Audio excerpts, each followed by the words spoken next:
کم سړی چې تهجد کوي او کم چې نه کوي دا د الله په نزد یو شان نه دي. وایي ډېر فرق دی، لکه څومره فرق چې ځمکې او اسمان په منځ کې دی. اوس دا واوره، الله په قرآن کې وایي أمن هو قانت آناء الليل. یو سړی دی ولاړ دی ټوله شپه عاجزۍ سره الله ته ولاړ دی، کوي څه دا چې د شپې عاجزي کوي الله ته، ساجدا وقائما. الله وایي یا په سجده کې دی یا ولاړ دی، یعنې منځه کې یا سړی ولاړ یا سجده کې رکوع کې. ولي الله اخر دا سړی د شپې را پاسولی څه شی دی چې دومره ښایسته خوب یې پرېښودی دی او دلته ولاړ دی الله ته. الله وایي يحذر الآخرة ويرجو رحمة ربه. الله وایي د آخرت نه یریږي او زما د رحمت امید ساتي، ځکه د شپې ولاړ دی. څوک چې د آخرت نه یریږي لازم هغه د خوب یعنی هغه ته چین او سکون نه میلاویږي په دنیا کې.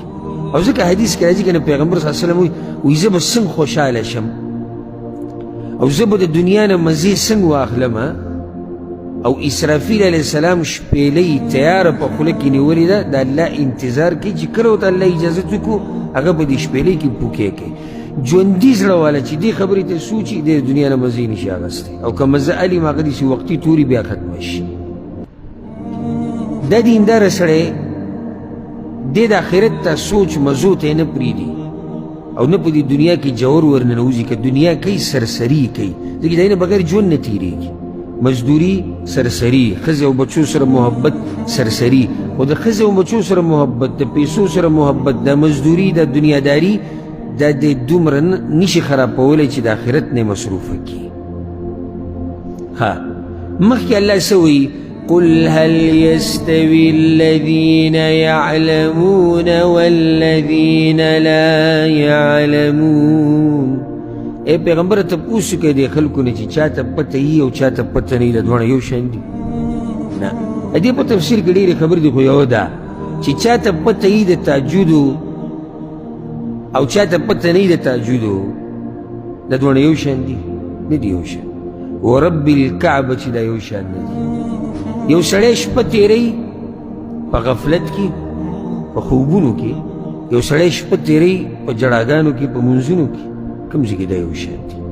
یو سړی شپه تېروي په موبایل کې، په فیسبوک کې، په ټیک ټاک کې، په یوټیوب کې. یو سړی شپه تېروي د قرآن په تلاوتونو کې، په دعاګانو کې، په اوښکو تویولو کې. دا چېرته هم یو شان نشي کېدی.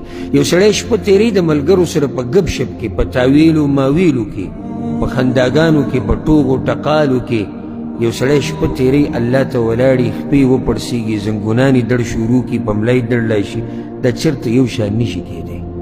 یو سړی فلمونو ته ناستي، یو سړی تاش ته ناستي، یو سړی کریم بورډ ته د شپې ناستي، یو سړی د شپې ناستي بل څه کوي په هغې کې مصروف وي. یو سړی د شپې الله ته ولاړ دی، کله سجده، کله رکوع، کله تلاوت، کله الله یادول. چېرته دا یو شان نشي کېدی که نه؟